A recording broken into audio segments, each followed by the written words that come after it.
ฝ่ายวัยรุ่นเสียงขวางดีเจสายBB 100 KKM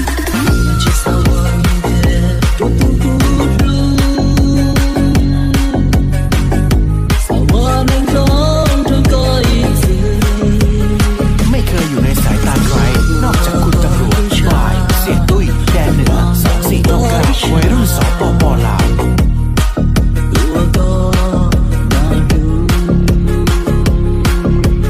ดีเจสายBB 100 KKM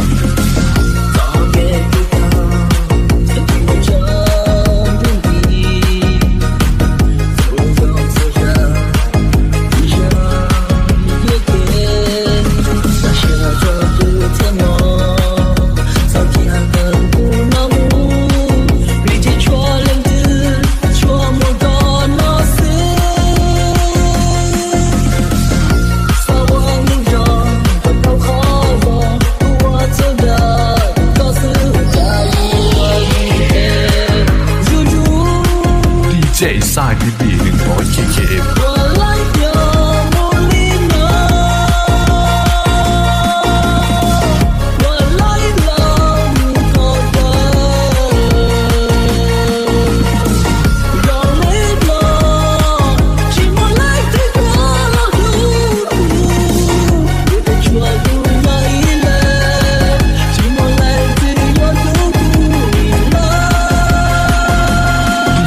สายBB 100 KKM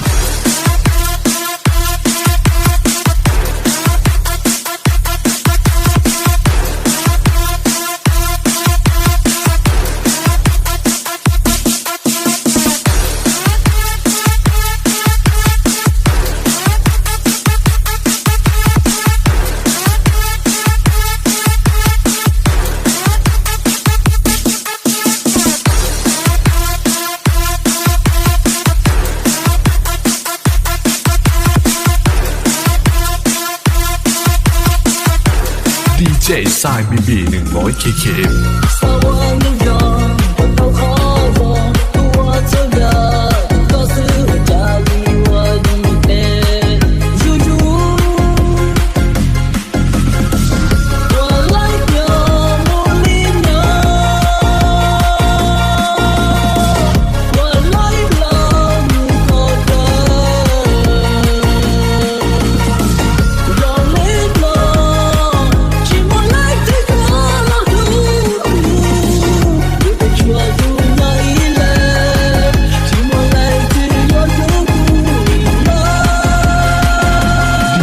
สายBB 100 KKM